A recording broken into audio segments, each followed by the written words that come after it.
They said it was going to be visionary. They said it was going to be the future of football finance, long contracts, young stars, aggressive investment. But now, Chelsea have posted the highest pre-tax loss in English football history for the 2020-2025 season, according to the UEFA report. Not second, not top five, the highest ever recorded. And whenever the numbers get this bad, football changes. Because this isn't about accounting. This is about survival at this point. It could trigger the most shocking transfer twist of the decade when what if the solution to Chelsea's crisis is selling Cole Palmer? What if the club waiting in the shadows is Manchester United? Those are the questions we are going to be answering and we are going to be exploring today, right now on this video. Now we have to look at the £1 billion gamble because it's what Chelsea did. When Todd Bowley and Claire Lake took over Chelsea, they didn't promise evolution. They detonated the market. 1 billion plus in transfers across windows, 7 to 8 year contract, youth-focused acquisitions, heavy amortization strategy. The model was simple. Spread transfer fees across long contracts and reduce early accounting impact. Example. To give you guys an example to understand what I'm talking about in this situation. Sign a player for £80 million on an 8-year deal on the books. That is £10 million per year. Smart on paper, yes. But here's the catch. The UEFA financial sustainability rules and the Premier League profit and sustainability regulations don't just look at amortization. Look at overall losses over rolling periods. And now the report suggests that Chelsea's pre-tax losses have reached historic levels, which means one thing: the buffer is gone. So what does this actually mean for Chelsea? Let's break it down calmly. No fan emotion, just reality. Player sales are going to become mandatory. If losses reach thresholds, club must sell assets, reduce the wage bill, avoid further penalties. This isn't optional. This is compliance. You have to comply. If not, you will lose points and you might be discussing about relegation. My God, a second London club getting relegated within 2 years might be something that we would have to talk about because we might be seeing Tottenham Hotspur go down this year. And who generates the biggest return? That is what Chelsea would have to think about. Not squad players, not rotation options. Your elite performers are what will generate the most return for your club. The Champions League factor also comes into play. If Chelsea miss the Champions League revenue again, that's tens of millions of money lost in broadcast, match day, and commercial income.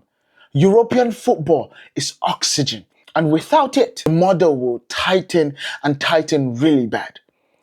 And that will then also lead us into the transfer market restrictions. We have seen this before, where Chelsea were restricted to buying players under Frank Lampard.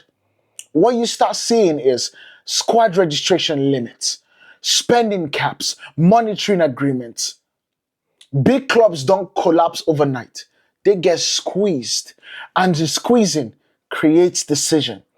Now, when you're looking at what has happened to Chelsea so far, you have to look at who is the crown jewel of Chelsea. In the chaos, value becomes clarity. And Chelsea's most valuable footballing asset right now is Cole Palmer. And we have to be honest about that. He is not just good, he is decisive, elite ball striking, ice cold penalty taker, creative hub, transitional weapon, market appeal. He is the face of the new era, which is exactly why he's dangerous financially. Because if you need 80 million to 100 million pounds in clean profit flexibility, selling a high value player resets the book really fast, especially one recently whose market value has skyrocketed. And here is where the story bends. Cole Palmer was born in Manchester. He came through the academy system in Manchester City. He understands the Northwest. He understands elite standards. He understands pressure. Now look at Manchester United. They need a reliable 220 goals and assist midfielder, a transitional playmaker, a commercial magnet, a new era centerpiece. United aren't just rebuilding a squad, they are rebuilding an identity. And nothing resets a narrative like bringing in a generational talent home. Is it guaranteed? No. Is it fantasy? Not at all.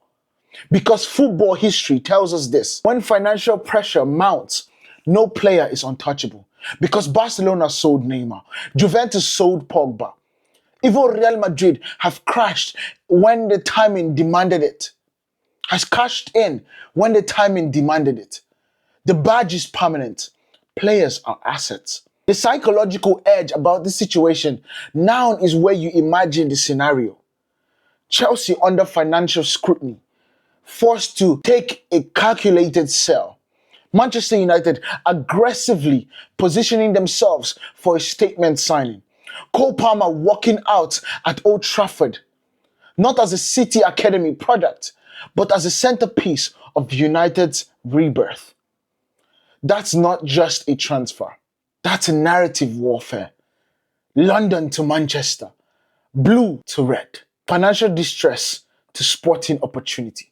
So here's the real question. If Chelsea truly have posted the highest pre-tax loss in football history and balancing the book demands a sacrifice, do they protect the project or cash in on their crown jewel? And if you're Manchester United, do you make the call that changes the Premier League landscape? Let me know in the comments. Would you take Cole Palmer at United tomorrow? Or is this just financial fantasy? Because one thing is certain. When the numbers starts bleeding, transfer market starts hunting. And this summer could define the next decade.